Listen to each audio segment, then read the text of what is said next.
Hey, Crossgates. It's time for our daily, weekly update. Forgot to do one yesterday. We're so busy trying to keep up with how Cam was doing and all the other stuff that we have to do around here. But Cam is doing fine. He was just actually on a FaceTime call with Faith, checking to see how things went with our youth. Had a little get together, tried to gather yesterday. Things are plugging ahead. Things are moving forward. We're not using right now the terminology of when are we going to go back to normal.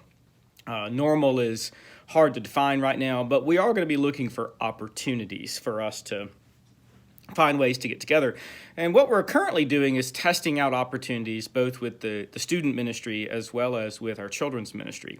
So Sherry and Cam have been looking at different ways, different times, different occurrences that they can grab a hold of and bring people together. And what we're looking at with adult ministries or just general church ministries is still looking at metrics. We still want to look at what the infection rate is, what the death rate is, both in our state and also in Rankin County. We want to look at some statistics that are kind of nerdy statistics, something called R naught. And what that stands for is the rate of reproduction of the virus, meaning that right now, if one person gets sick, then I think the R naught value is currently around 6 to 7, meaning one person can get 6 to 7 people sick. And what we want to do is see that number come down to 1 or under. And the moment that R naught number goes less than 1, it means that the virus is dying out in the community, meaning community spread is no longer really that big of a deal. Y'all keep aware. Don't get corona COVID fatigue right now. Things are not getting better, even with the vaccine. When I say things, the numbers. The death rate is still extraordinarily high. Hospitals are still overloaded. We still have uncontained spread in the community. And so that is not something that should cause us to be afraid. It should cause us to double down and remember that all we're asked to do is to wear a mask if we're going to be closer to people than 6 to 10 feet, to avoid enclosed gatherings larger than 5 or 6, to wash our hands. I mean, at least that last one is the one that we learned in kindergarten, and there's even a song that goes with it. So really all we're asked to do is to not go into a hole, to not freak out, to not get to be afraid of everyone, but to do common sense items. And so getting back to the church of what we're going to try to be doing, looking for opportunities, we live in Mississippi. We might have a day where it's been dry and the temperature approaches 70 degrees in January. And one of the things that Joey and I are looking at is saying that whenever the weather gets to that point, or we can predict it's going to be that way, we might have an outdoor noonday service, a gathering of prayer and praise. And when the weather gets into the warmer times, we might do some Sunday outside worship.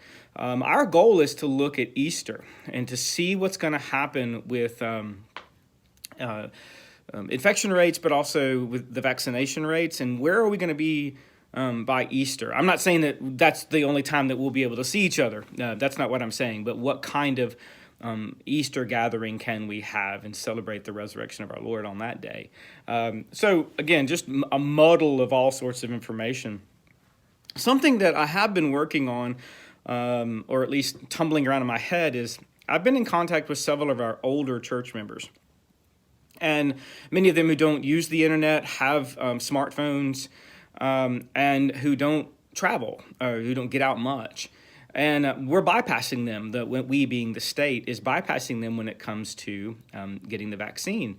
And so what I want to just drop on the radar for some of y'all is if y'all be willing, once you're done with your vaccine, so you've gotten both shots and it's been whatever time period after that, I think it's 2 weeks after your second shot, if any of y'all would be willing to help me help those people get online, to schedule or get on the phone, show them how to get on the phone, so we can get them scheduled to get their vaccination. And that's One of our chief issues in our church is to make sure we take care of the widows and the orphans.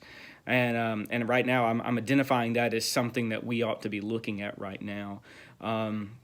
We the staff are still waiting for the green light, the open door for us to get vaccinated.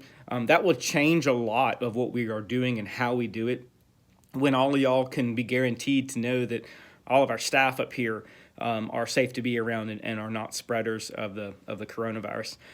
So, mostly just dumping information at you right now, but I'll be formulating this on paper, still just looking for good numbers, good ways to measure when it's going to be safer for us to find opportunities to get back together.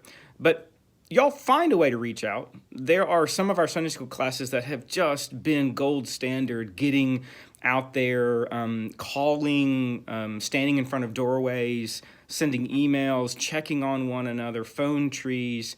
There is no reason why all of us shouldn't have a dozen people that we are connected to, checking on, and reaching out to. So y'all help me out in that way as the pastoral ministry of the church. And then let me know if there are people who need a call from their pastor, from me. Because, there are 600 of us on our membership roll. And as a confession, sometimes I just can't get around to everybody. But if y'all will identify some people that would benefit from a phone call from me, I would really appreciate that. So where are we now? Where are we as a church? We're still in Epiphany. We're still looking for our divine aha. And last week, I really thought Cam did a marvelous job co-preaching with me, talking about what it means to follow, the come and see, and following Jesus, and how the calling of Jesus can come directly from him, through others, but how that calling comes when we keep walking with him. Well, this Sunday, Faith is going to tag team preach with me, and we're going to look at the challenge of being called. That when we're invited to follow Jesus, it's not hunky-dory, everything's fine, rose garden. I mean, it is a celebration of life. It is something that we can lean into and know that we found the truest joy, the greatest treasure. But that is also an invitation to follow Jesus where he goes, and we know where he goes. And so we're going to look at that. And I invite y'all to come be Crossgates at home and join in on this Sunday and listen to what Faith has to say and how we're going to interact and worship God together. But I also invite you to keep sharing this opportunity of worship to the community. I have just been blown away with the number of people who are out of state who are consistently joining us for worship online. And this is because you have invited them. You have invited them to come and see what God is doing among us. So y'all keep that up. I'm very proud of at least that shining light of what we've been able to do together.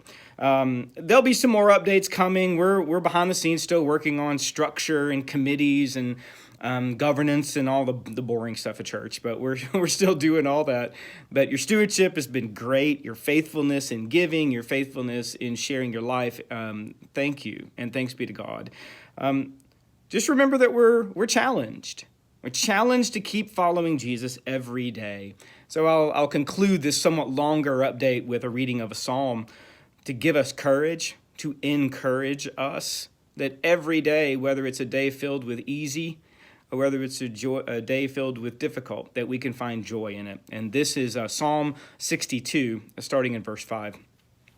For God alone my soul waits in silence, for my hope is from him.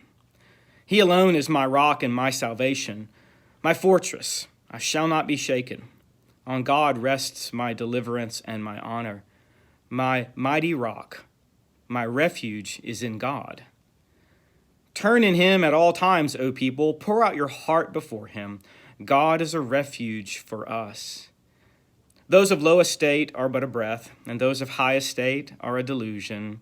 In the balances they go up, they are together lighter than a breath. Put no confidence in extortion, and set no vain hopes on robbery. If riches increase, do not set your heart on them. Once God has spoken, twice I have heard this, that power belongs to God, and steadfast love belongs to you, O Lord. For you repay to all according to their work. Our God is faithful. Our God sees you. Our God calls us to follow him. Our Master, Jesus, says, come and see. Y'all keep on going and keep on doing. Our actions and our faithful works do not cause God's grace to come to us in a greater amount, but it does increase our faith as we move forward. So Crossgates, I believe in you, believe in what God is doing among us, and I see Christ in you.